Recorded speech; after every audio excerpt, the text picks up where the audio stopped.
All right, welcome everybody to MIT CNC's latest event on sustainable and ESG. For those of you not familiar with the MIT Club of Northern California, we do events like this. We'll soon be doing in-person events. My name is Jason Escamilla. I'm the lead of the finance track for the club. So if you want to get involved in the club or in any kind of finance events like this, go to mitcnc.org/finance and sign up.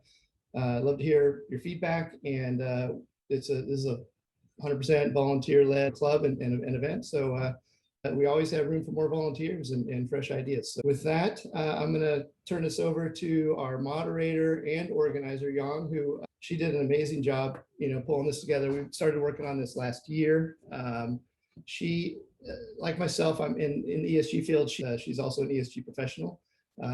So she's a class of 07 MIT undergrad, 6'1" in electrical engineering, and has a dual master's from Berkeley in the Energy and Resources group and also the Goldman School of Public Policy. She's been data engineer and AI engineer at Truvalue Labs, where when you think of the rating agencies, some of them are, kind of pulling together accounting and sort of historical numbers. Truvalue Labs was on kind of the real-time ESG sentiment side, so more leading edge, more machine learning and AI aspect of ratings. So it's pretty cool to have her on board with this. So she developed their rules-based AI system for detecting ESG issues and news and applied SASB, which is the Sustainability Accounting Standards Board framework to news articles. So she'll be joining Eve's Blue, which is a FinTrack that combines and communicates from multiple sources to give you your impact and your ESG risk in portfolio. So with that, get involved with the club and get ready to use the chat. Send your questions in chat, and then I'll turn it over to Yang. Thanks, Jason. Yeah, hi everyone. Thanks for joining. So really excited about today's talk. We're going to talk about ESG data and ratings, really important inputs into sustainable investing. Sustainable investing is getting more and more relevant these days. There's more reporting requirements coming online. There's also more heat waves and floods. Just Invest was recently announced to be acquired by Vanguard, which is like a direct indexing solution where you can tilt towards ESG factors based on MSCI data, mostly, I think. And also announced today was NNIP, a Netherlands investing manager, is partnering further with Aladdin, which is BlackRock's data warehouse, and portfolio analysis platforms. So couldn't be more relevant. Most likely, ESG indexes are getting spun out all over the place, and soon will probably be coming to your 401ks.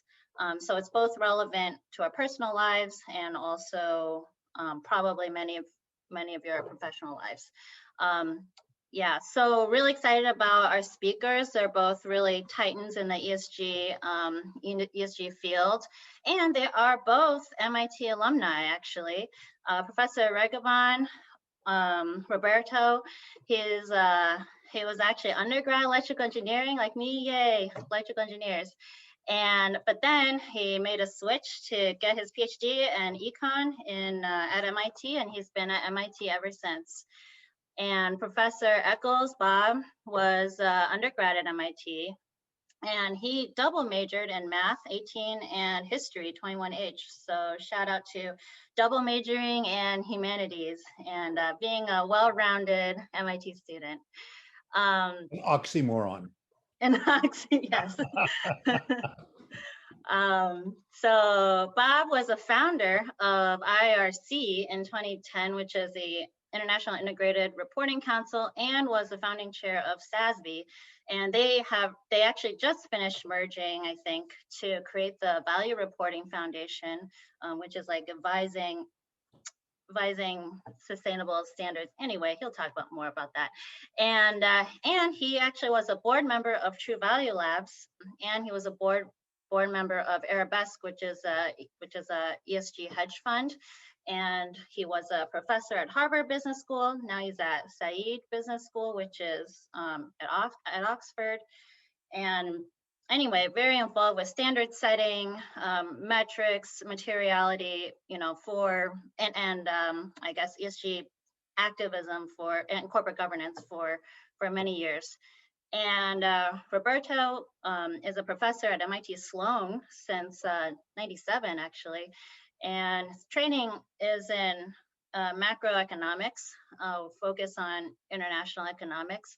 And previously, his work was a big contributor to measuring inflation more accurately. So it's interesting that he's kind of turned his attention to measuring ESG more accurately. And he's a co-faculty director of the MIT Sustainability Initiative. So I want to start off with a question for both of you guys. Can you guys explain what are the ESG ratings agencies rating exactly in terms of risk versus opportunity versus impact, and so kind of impact versus materiality? Yeah, what's the extent that the ratings already capture materiality, and do you think it's at the right level, or should it be more or less? Yeah, can you guys speak about that? So Roberto, do you want to start? Because you've dug into the rating agency stuff in more detail than I have, and I've got probably a different view. Because my PhD isn't as good as yours, Roberto. It's in sociology. Yeah, So we'll let you go first. yes, thank you, thank you. Mine is the one for people that has no heart, so the economist. So first, thank you so much for the invitation of being here. It's a great pleasure and an honor to meet all of you.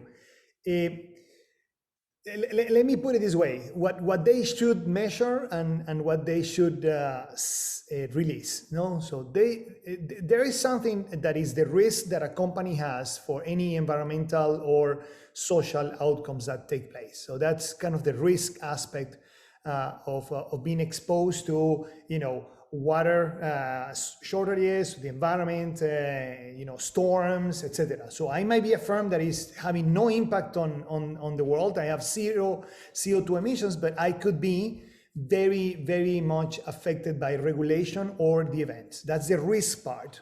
And that's important for portfolio management for sure, because most of the shocks that we will get in the future are about that, at least the big ones. And then the second one will be, what is my impact in the world, which, I like to call it impact. I don't like the word materiality. It's a little bit confusing to me. So to me, is, what will be my impact? What are the externalities that I create? So I produce CO2, I manage water incorrectly, I treat people very badly in my work, etc.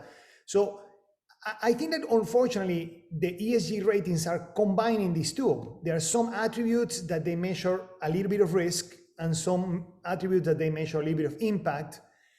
And so that makes life complicated to understand what each one is doing. They use different data sources. They use very different methodologies. So some, like Truvalue Labs, for example, will use public information from regulatory public statements from the newspaper, etc. So you use public data to make an assessment about what the firm is trying to do.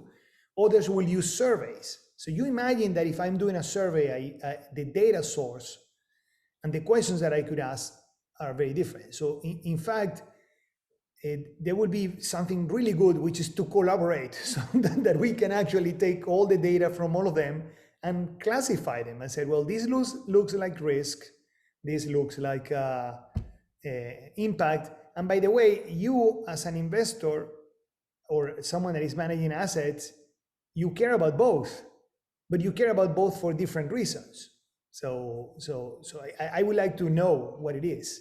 So they don't release the data necessarily in that way. I think Sustainalytics is the only one that is thinking a little bit about doing that, but I think that right now we are not there. So, Bob. So let me say, Roberto, you may be happy to be here. I'm not. In fact, I may drop off in any second because, Young told me this was going to be a high-class audience. It was MIT graduates. So either you lied to me, or the, MIT Club of Northern California has got like a low set of standards for who can be a member, or someone snuck in, because I see my friend Jim Hawley here. And I know he didn't go to MIT. So, he's a ringer in this thing. So I'll, bite my tongue, for now, Jim, but it's like, man, how did you get into an MIT event, Jim? You need to tell me about this, man. Maybe an online course. Maybe as an online course. You took an online. Yeah. If you come from Berkeley, you can hang out with the right people, I really. see. So it's the Berkeley thing. So so let me so Roberto and his colleagues wrote this wonderful paper called Aggregate Confusion, which you all probably know. And I think it's superb because it's like everybody knows in the industry that these ratings don't agree with each other. And what they did is kind of technically peel it apart to explain why. I did kind of a look at this from a very different point of view. As I said, I'm a sociologist and wrote a paper with a colleague of mine called Exploring Social Origins in the Construction of ESG Metrics. If you look at how these rating agencies came about, my view, Roberto, is they were a proxy for the lack of company reporting, right? I mean, the reporting is crap and there weren't standards and there was GRI, then there was SASB, and we can talk about what's going on in that world later. So they were doing the best they could with the information that was available using proprietary technologies. Some were more value-based, some were more values-based. I mean, the one that's just talked to him, Steve Leidenberg, KLD, they were more values-based. There was a German firm that was more focused on environment, Vigio, started by the head of the French labor union, a woman. So it was more focused on social issues, and they weren't clear, as Roberto said, about sort of materiality versus impact. And I saw a question come in. So just a short version of that, ESG largely refers to a company's operations and activities. Impact is what Roberto said. It's the positive and negative externalities. Measuring that is hard. Companies will have data within their four walls on the ESG stuff. They can figure out how much water they're using, how much carbon they're producing, how many people they hired in fire accidents and things.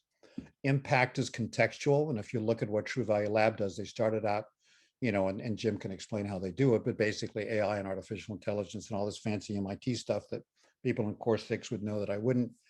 And that was ESG. And they've got a separate product, which is the impact product, looking at it through the lens of the SDGs. So what you see going on, I think, Roberto, what's going to happen as you get, so let's assume that we get a global baseline of standards from the International Sustainability Standards Board out of the IFRS Foundation, and you get enough convergence with what the SEC is doing in the EU taxonomy. If you had credible data on these sustainability issues, and probably still more on the ESG side than the impact side, it's just like we've got with financial reporting. We've got accounting standards and we take all that for granted, right? We don't have that for the sustainability stuff. I think if that happens, then the utility of these rating agencies for providing raw data is going to be less. It's going to have to be more analytics.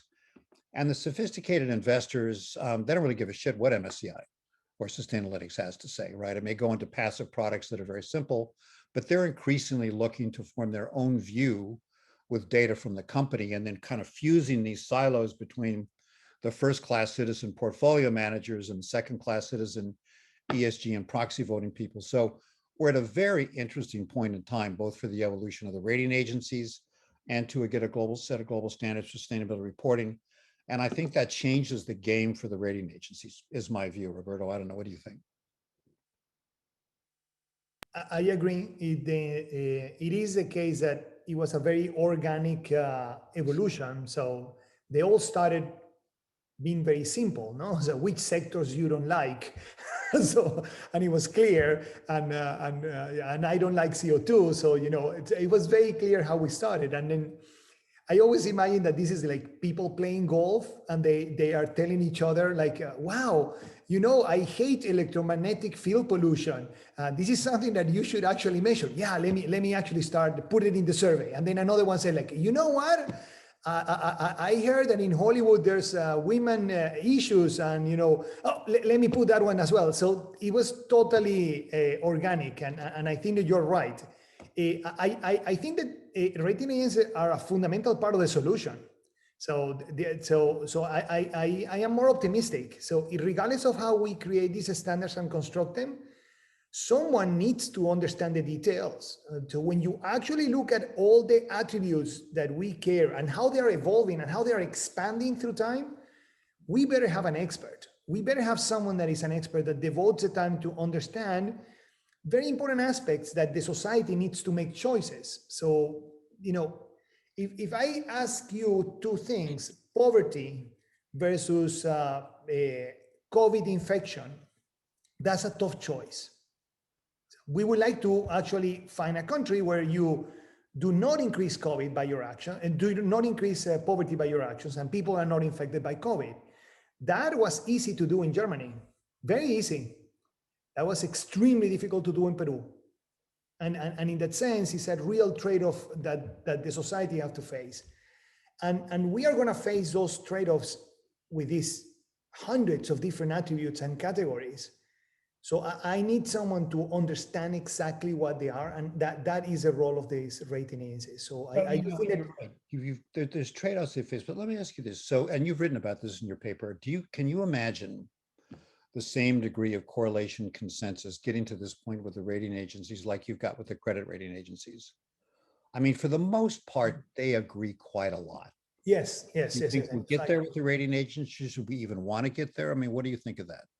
Well, the issue is in credit rating agencies, being accurate is a very important attribute of your rating. So, I mean, we are in this chat, we're 51 people here. If the rating agencies, the credit rating agencies, rank us by probability of default, and imagine that credit rating agency is really bad, we will know that they produce really bad ratings very fast. There are so many credit events that it will be very easy to detect who's bad. So that leads to a convergence of methodologies, and also leads to a convergence of ratings, because you more or less have to rate people relatively the same. Here, we have very few events. Yep. And so very few events that we measure, because truly it's kind of the unfairness of the things that we measure. I mean, so for example, women empowerment, there are micro violations every single day, every single instant. We just don't measure them. And therefore it's hard to know which company is behaving better than the other.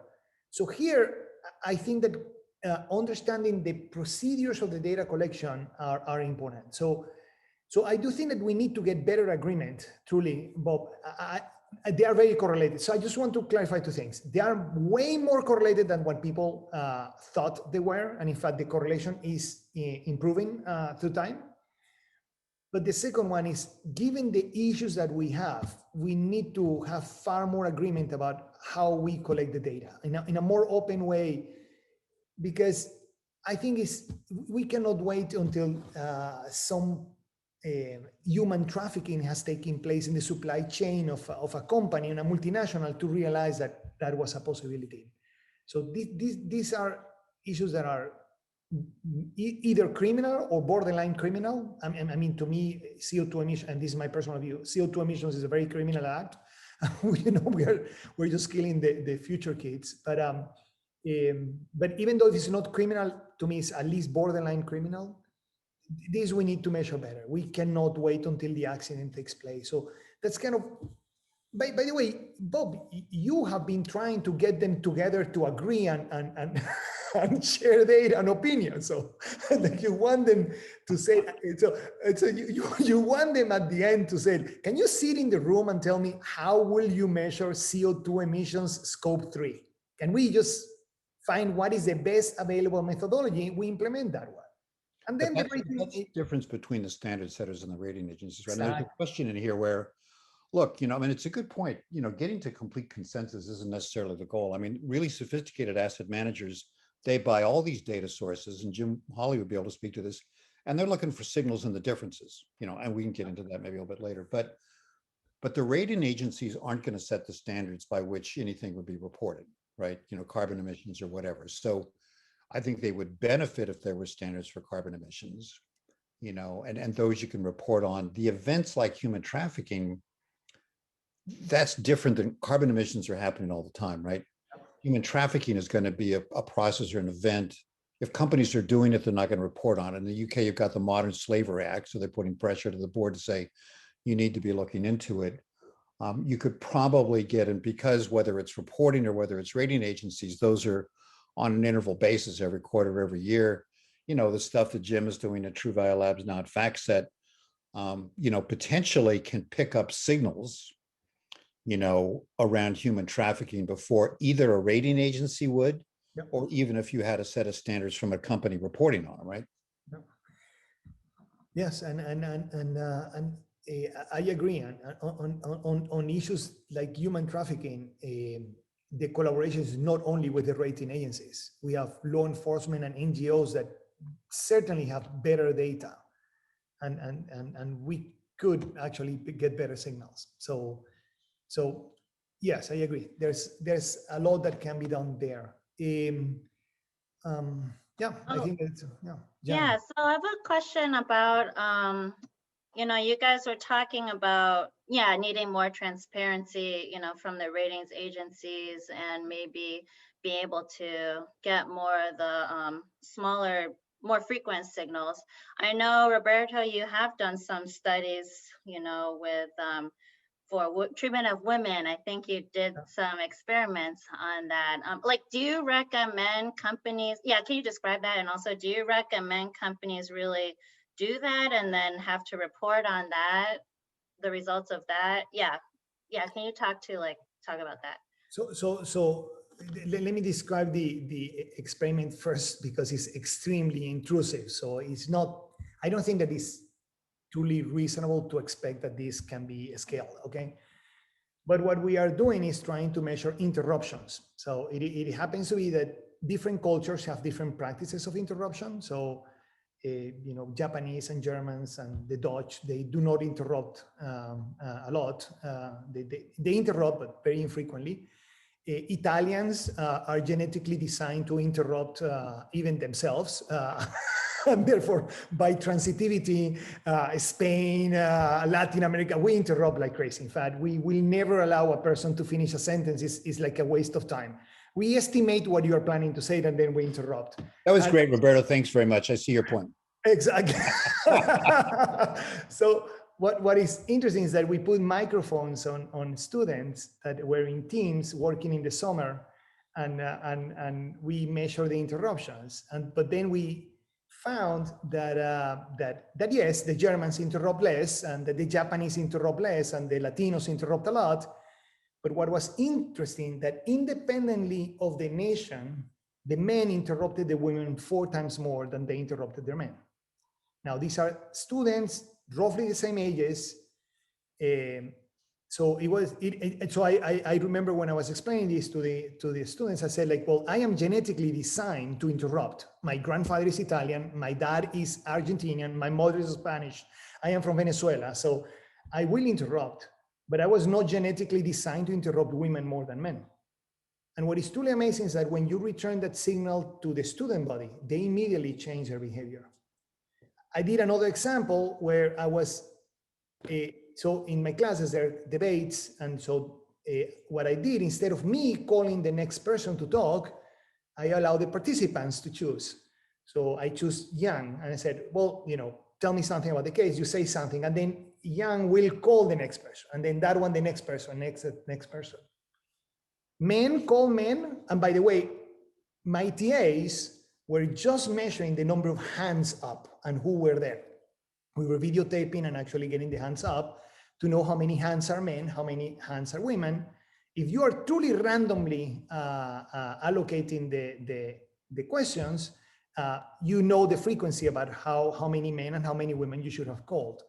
And men, compared to that threshold, men were calling on men about 90% of the time, and women were calling on men about 80% of the time. Women were not called. And what happened through that time is that then why bother? Why bothering raise your hand? So these are kind of microaggressions. Now, what is incredible is that once you realize that you are in that environment, people tend to change.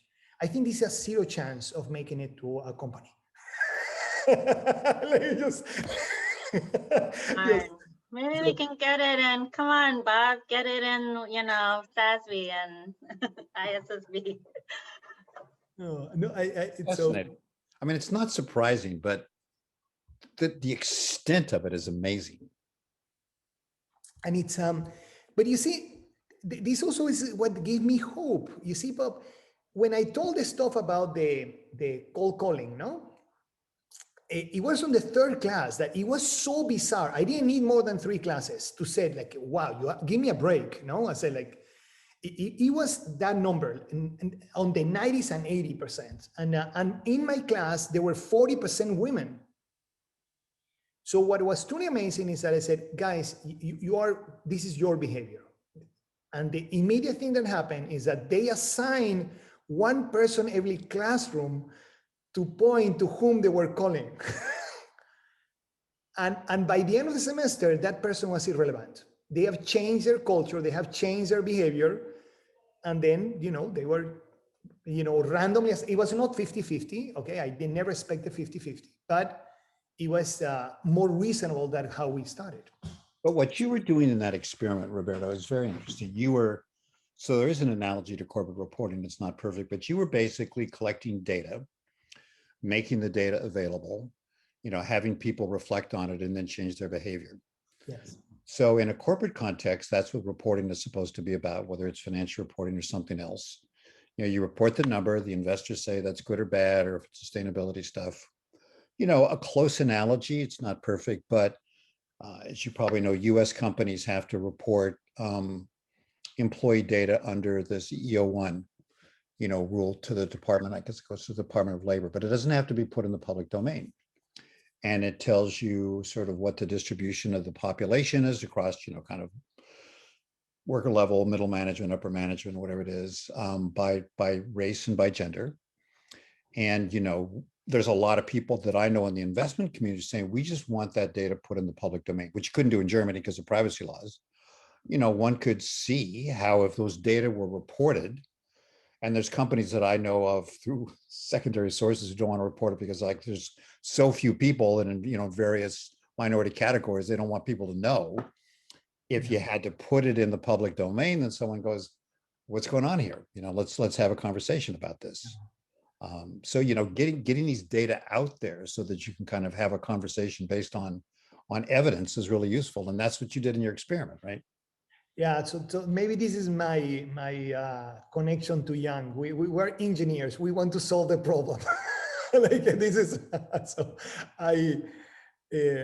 But did you solve the problem at the symptom level or at the underlying cause level? So people change their behavior, but the fact that you would have women 80% of the time calling on men, there's some deep structural issues. No offense, you'd have to be a sociologist to probably get them, and that's not what I studied in sociology.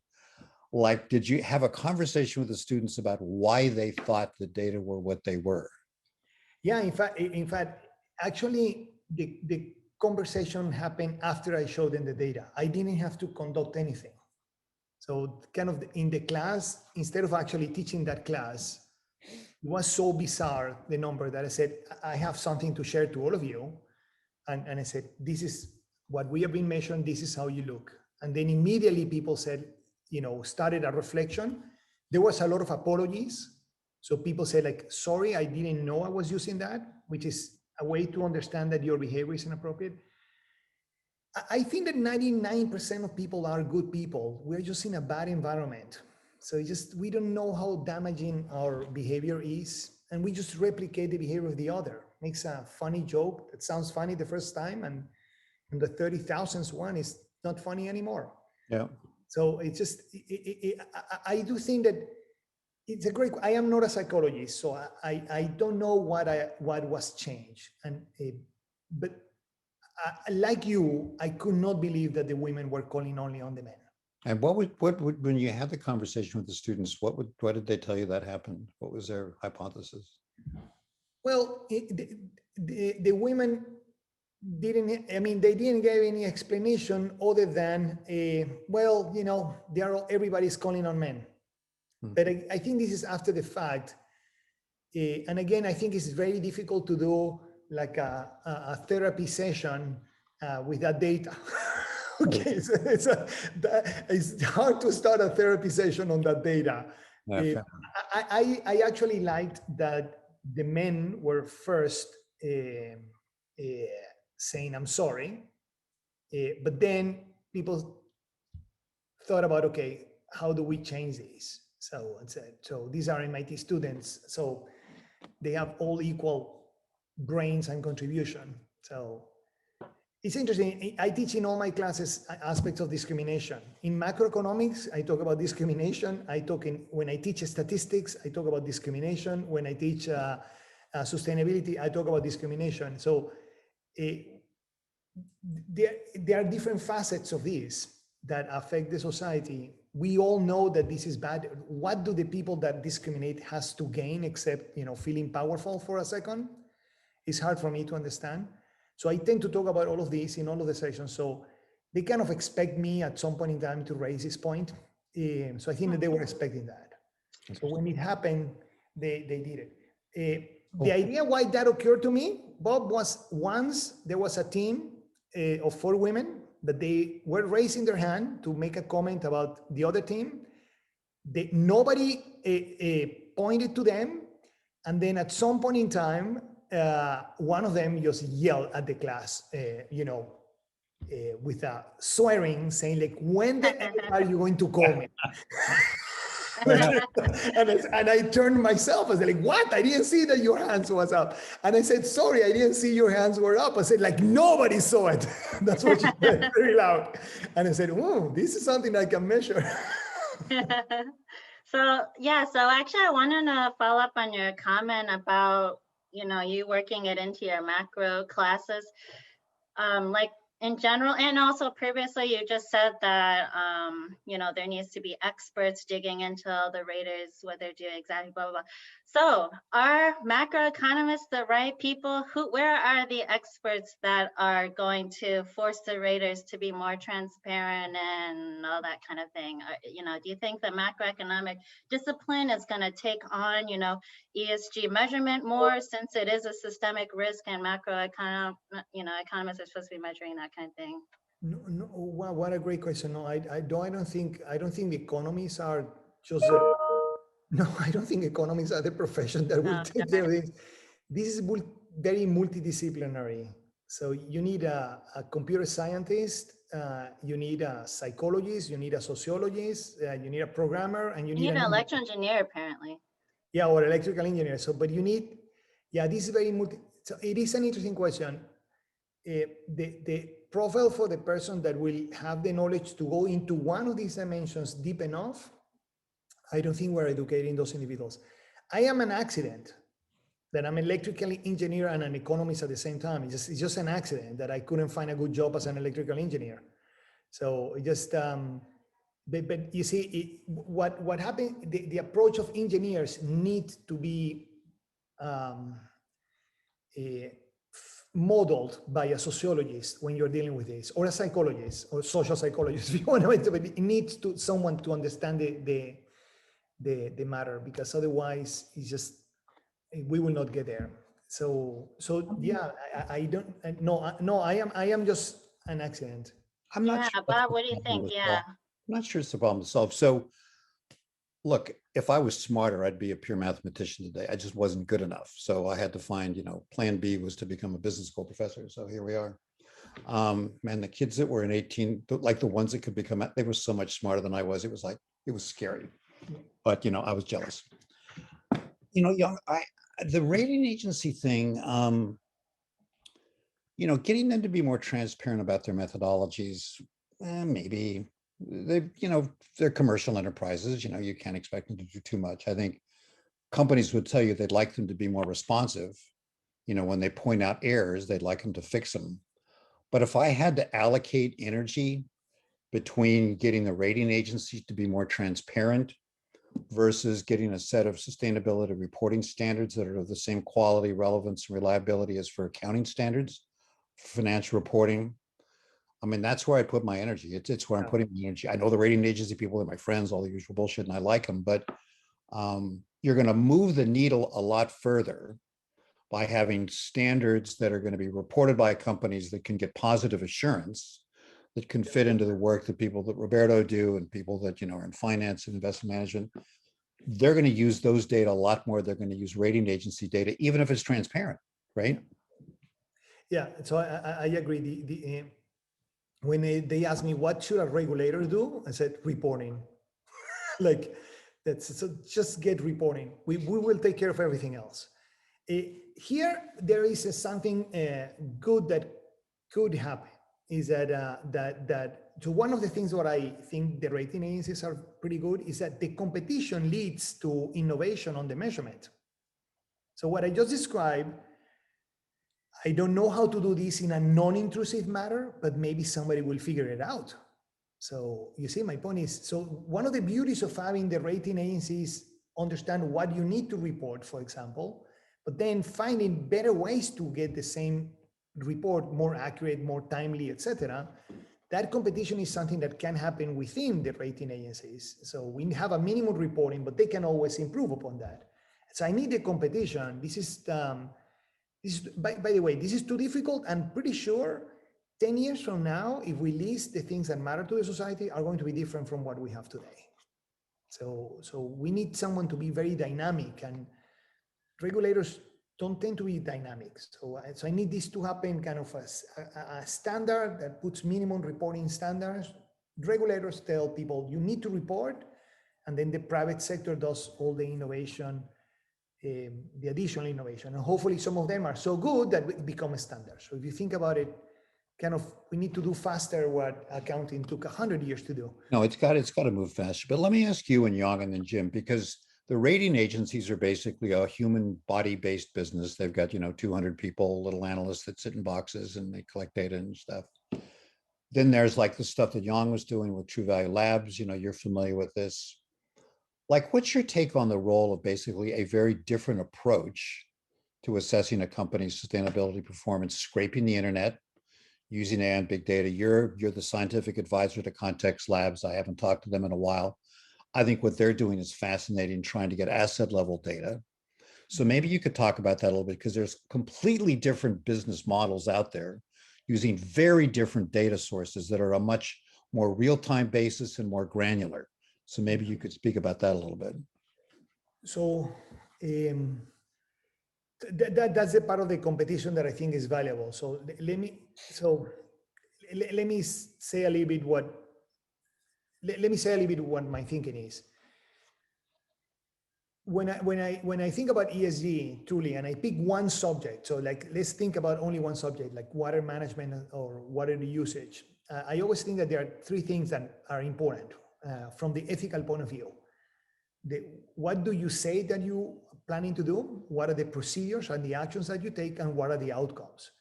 And depending on how much control you have, I want to concentrate on one or the other. Let me give an example. Marketing practices. So this is about lying in marketing. You have a lot of control on what you say on the marketing.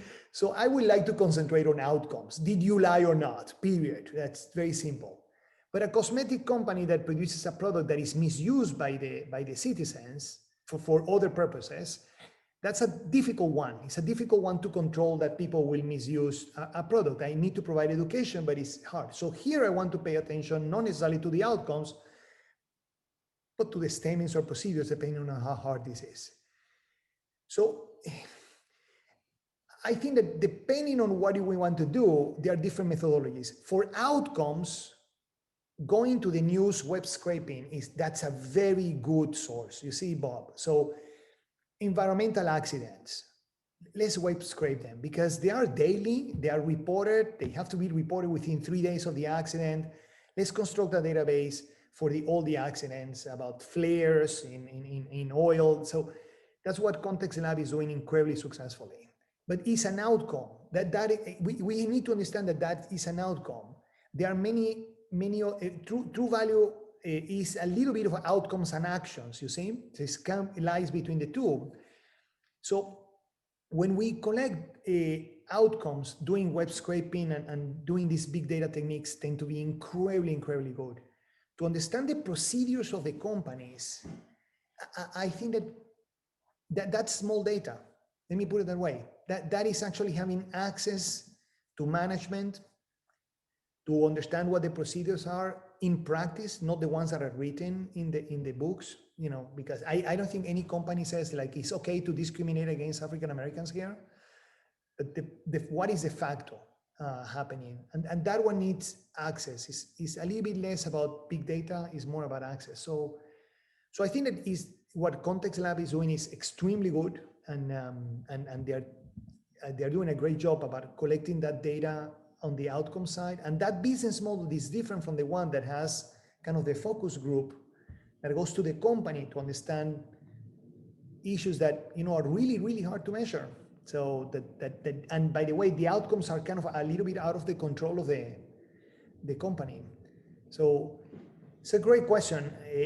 I like a lot of procedures. I am in the middle. I am, from the ethical point of view, the one that I love is deontological. So I'm always paying attention to procedures and actions. And even though I actually talk to the people of Context Lab all the time, we just have always a clash because they are always talking about outcomes, and then I have to actually switch, you know. So I put my engineering cap, and then, oh, you're talking about outcomes, and then my psychology cap. I care about procedures and intentions.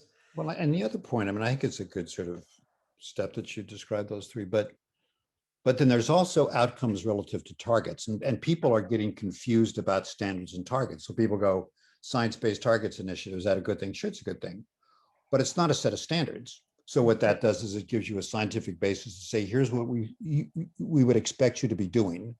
Yeah. You can have net zero commitments, but what your commitments are, the targets that you set, it's just like, I'm going to set a financial target. I'm going to grow 5% next year. Standard setter doesn't have anything to do with that. Yeah. What they have to do with is, you know, when you report on your revenues, people believe that you didn't lie about it because there's accounting standards. I think that on the social dimension, what's tricky about that is you don't have like a scientific basis to decide what's, quote, good, right? Or acceptable. You know, or it's ethical, or it's acceptable given cultural norms and things. You know, when you get into that with diversity, equity, and inclusion, you get into that with income inequality. You know, you still need standards, you still need targets, but what, you know, kind of where those come from, what defines good or ethical, it's more kind of social consensus and political will, right? Yes, and in fact, the place where this has evolved a little bit is actually on the ministries of development and the ministries of finance of many countries. So, for example, New Zealand, the Ministry of Development puts a target, and so it's exactly that. They said, well, this is my objective. I don't know, housing. This is the new housing I want to provide, and so that's the only place where I see some of these social targets. Although you do have, Norway came out and they said, you know, Norway, by such and such a date, 30% of the boards are going to have women. Yes, You know, yes. they just said, here's the quota, and that's it. Then you get into this big debate, right? Are quotas good or bad? I mean, but it's a conversation you need to have. Yes, and again, that target is a little bit too simplistic to me. I mean, 30% women, I hope that we can aim at 50. But truly what you would like to do is a little bit of like the question, not only I want to get to 30, but I want to pay attention to them. No, it's not having 30 just for the sake of filling a position. I want 30, but then pay attention. So these are kind of, to me, like intermediate targets. They don't change. I always give the example of American football with the Rooney Rule for hiring head coaches. And in the case of the United States, we can see now quarterbacks and coaches that are a little bit more African Americans than when I came to the United States, which was 27 years ago. So the Rooney Rule, in some sense, changed a little bit that dynamic. But we are not there yet. So still, they don't feel included enough. So we need the next step. So we did one, but now we should not have like false sense of accomplishment. That's the point. Those rules create this false sense of accomplishment. Oh, I have 30%, so I'm done. I have to do nothing else. So we need to move the post. Continue with American football. We need to continue moving the post. Goalposts back and back. Exactly, back and back and back and back until we actually have changed this fundamental aspect about us that is. So yeah, great. Yeah, thanks. Let's move on to Q&A. Let's have Ellen Lederman. Is she here? Yes, I'm here. Thank you. Okay, great. So I'm based in Zurich, but sitting in New Jersey today. I'm a Sloan grad from '91 and on the board of a UK asset manager that does a lot in sustainable finance. It's a B Corp, actually. None of you mentioned a couple of things which I was surprised at. One is, where is Smoot when you need him? Because if we're talking standards, we're talking Smoot. Secondly, SFDR is big in Europe right now, and you know, the people are working with IFRS and some other standard settings to get sustainable finance things delivered. And even though the rating agencies are around, MSCI, I feel that there's been a lot of strength historically with GIN, as well as the IFC has put out some standards in terms of their experience. And I just wanted to know where you see those players, both from the regulator side, the investor side, and some of the historical, more, you know, niche players helping to set the standards. Thank you. So look, I think it's a great question. There's really two parts to it. I mean, SFDR is about funds, right? You know, and these other things are about kind of standards for companies. I'm puzzled about SFDR, right? I mean, I get what they're doing, you know, the Article 6, 8, and 9. I don't know what Article 7 is. Nobody seems to talk about it. Maybe it doesn't exist. The presumption is that they're going to have good enough data from companies. That's the Corporate Sustainability Reporting Directive, so that these funds can be defined, and how that's going to happen and monitored. We'll have to sort of see how that plays out. But the EU is moving very quickly. On the kind of GIN IFC, so those were really more from an impact perspective, right? The positive and negative externalities, which I think is much harder than ESG, because, you know, ideally, you know, it's the outcomes that Roberto was talking about, but put in context, right? Replacing a coal plant in Beijing, in the center of Beijing, you know, has more impact than doing it in Norway, right? If it's just, you know, a wind farm or something. GIN has always puzzled me a little bit. I mean, they've kind of kept themselves, I think, a little bit preciously in the classic impact investing world: intentionality, conditionality, intentionality, very bespoke. Okay. And it's kind of even hard to know what the standards are. Impact investors, I don't know. People don't seem to be using GIN. You know, IFC has been more seen as kind of a government thing. They're not really at the table in what's going on with the IFRS Foundation. The big argument there, as you know, is single materiality, double materiality. So the single materiality is the stuff that investors would care about. SASB's single materiality. GRI has always been externalities. That was kind of the headbutting between SASB and GRI for a long time. The EU is kind of going, we're going to do double materiality. And it gets to, I think, some really fundamental issues. I mean, for me, the single double materiality thing is it's like an accounting way to have an argument about the role of a corporation in society. The EU is basically saying, we want companies to report on stuff, and we don't care if investors don't think it's important or not, at least right now, right? The dynamic materiality notion that Jim Hawley and his colleagues developed. But report on biodiversity, you know, report on this, because it's having an effect on society and on the world. You know, the IFRS Foundation is saying, what we know how to do is figure out what information investors want. You know, we do that with accounting standards, you know, in the ISB. We're going to do that for the sustainability stuff. The SEC is even more gingerly than that, you know, and you've got sort of, you know, the Republican contingent that doesn't believe in climate change and don't think we should be reporting on something that's a Chinese hoax, but I won't go down that rabbit hole right now. So I think the impact thing is being picked up in the EU. It's not being picked up nearly as much by the ISSB, and that's the complaints people are having about the ISB. I think they're wrong. I think it oversimplifies things. I think it's good enough to say, let's start with climate, you know, move into some social things, get a baseline, have it be global. Getting the US and Europe and the rest of the world to agree on a few things won't be easy. The EU can have requirements on double materiality, which is a much higher ceiling, you know, and then that sort of, you know, keeps attention on that.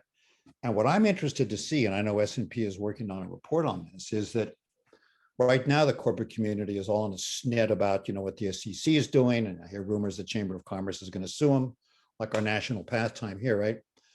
Man, they may be missing the ball. As I understand what could happen with this EU taxonomy is if you're a US company and you've got a subsidiary in Europe, you're going to have to report. It's 50,000 companies. It doesn't have to do whether you're public or private. It is not inconceivable that if you're a US company doing business in Europe, you're going to have to adhere to the EU taxonomy and the CSRD. Now, it may be treated as a compliance exercise, and investors may not be paying that much attention to it now, just like they don't focus on GRI very much. But, you know, it's a pretty powerful push. So I think you're right to raise the question about impact. I just, for a bunch of reasons, just GIN and the IFC just aren't part of the conversation, at least to me. Thank you. Sure, good question. Yeah, I think the IFC was helping at the beginning. I think that they lost a little bit of that train. So for project, when you think about project externalities, I learned the IFC methodology when I was doing my MBA. When you try to apply that today, you would say, well, they are missing like 24 things. You say so.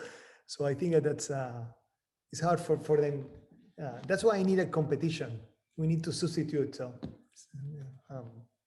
Yeah, so let's. By the way, Bob is much taller than Smooth, but then there it is.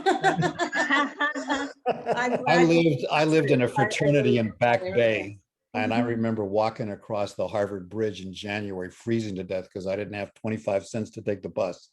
So Mr. Smoot and I are well acquainted. I remember those years. Yeah, so let's go with Jason's. Jason wants to ask a question, and actually I think after you answer it, I think it kind of leads well to maybe your closing thoughts. Any takeaways? All right, hey, quick question. So I've been in ESG since before it was ESG back in the 90s when we subdivided one of the 3 mutual funds. You know, the product options were so limited back then. Now it's incredible. I mean, with everything going on, in fact, in some ways it's overwhelming for the individual investor. So, you know, I couldn't ask for a more objective, like to the question of like, so with all the marketing that Wall Street has behind ESG right now, if you need unbiased, it's MIT research. So with that said, my question is, what for the individual investor, what do you recommend that maybe contradicts, or you know, what do they often get wrong if all they do is listen to the marketing on ESG? Any kind of advice that both of you guys have that you can share, since you're not pitching products. Well, and plus they're kind of critiquing a lot the data available, so maybe it's not worth doing much right now in terms of ESG products. So you have an Oxford professor here as well. So I think that both. I think that we right now. I think the investors will benefit from doing their homework really hard. Don't rely entirely on what the rating agencies, one rating agency, especially don't rely on one rating alone. Just do your homework. Try to learn a little bit about the company before you make a decision on that one, and get different signals. That's kind of my view will be, given that there are discrepancies and they are imperfect, you have to think about these as different signals for the same thing. They all want to measure CO2 emissions. There is a true CO2 emissions that actually took place. We just measure that imperfectly, and all of us are imperfect in some way. So let's try to think about what will be the information that you will use if you know that you have imperfect signals. So this is like having accounting where only they show you the first digit. We still will be making decisions, but we will only pay attention to the first digit. It will be harder, but we will actually still make decisions. I think that that's the way to think about it. So there's no substitute right now for shortcut. Now, the day we have standards, and the day we have more clarity about how it's measured, and then we understand the small differences or what is driving the differences of the measurement, then what we have done is to transfer the accuracy through the procedures that the standard provides. So we don't need to be accurate, we just know that the procedures are there. And that allows us then to use 1 or 2 at maximum, and then you can make your decisions. But before that, I think that there's no substitute to you do your homework. I don't like the negative screening, but if you have strong opinions, just do negative screening. The reason why I don't like negative screening is because I feel like a bystander. I think capital should be active. Capital should not be passive. So, and that has a feeling of a little bit of passiveness. So, but given the information, if you have strong feelings, you know, as a robust alternative, I will do some negative screening. I do negative screening with my own portfolio, even though I don't like it. Okay, I do. So, and my wife always tells me that she's in finance. So she said, that's a bad portfolio. I said, yes, I know. And Mr. Eccles, any advice you can share with the gang? Because we're all individual investors here. You know, I'll make this my final comments. I'm sorry, I didn't know this was an hour and a half and I've got to go do another call. I think, you know, if you're an individual investor, if you've got standards for reporting on sustainability, then you can do your homework on a company stock. So if you're like a stock picker, you know, having standards for data would be good. If you're buying an ETF for a fund, I don't think there's any homework you can do to really know. The people selling these things are so opaque. Yeah. You don't know what's in it. Yeah. It's like, okay, we kicked out all the gas stocks and we got a bunch of FANGs, you know, and they've all got all kinds of issues around human trafficking and data privacy. They call them green because it doesn't have carbon. Well, that's bullshit. I agree with Roberto. Negative screening is like it makes it clean. Yeah. If you want to not own things for values reasons, that's fine. Don't kid yourself that you're going to change the world. All these people saying I'm going to have a net zero portfolio because I'm going to sell off my, you know, oil and gas and coal stocks, and someone else is going to own them that doesn't really care, doesn't beat the shit out of them like my friends at Engine Number One and CalSTRS. I don't think that changes the world. Yeah. I think the SFDR with Article 8 and Article 9, you know, has the potential so that if, you know, something is being marketed as an Article 8 fund, there's kind of regulatory backing behind it to know there's truth in advertising. The SEC is trying to look into it as well. I think for individual investors, I don't want to sort of end on a pessimistic note. Individual investors that want to put their money to work in public equities and know whether it's, you know, kind of quote green or having impact, I just don't think there's the information out there to be able to pick. Yeah. Just, you know, sorry. It's the world we're in. Hence the negative screening is a good option. Yeah, I agree. Yeah. Just simplifies it. And for example, in the 401k, trying to do something with your 401k is incredibly difficult. In fact, actually, sovereign bonds are not necessarily cleaner than Exxon. Yeah, that's true. Like, you know, so unless you hold cash and you pray that the central bank actually recycles, that's it. That's the only thing that you can actually do. So, and that, by the way, will be a very bad investment. My wife just came here and said, like, she heard me and she said, yeah, your portfolio is horrible. Listen, I'm sorry, Young. I didn't realize this was 90 minutes, so I'm going to jump, but it's great fun. Yeah, thank you so much for coming. You know, hey, Jim, you and I should catch up. Thank you, Bob. Have a good weekend, Thank everybody. you so much. See you, Roberto. Yeah. No, thank you, Bob. Great, thank you. We're gonna stop the recording and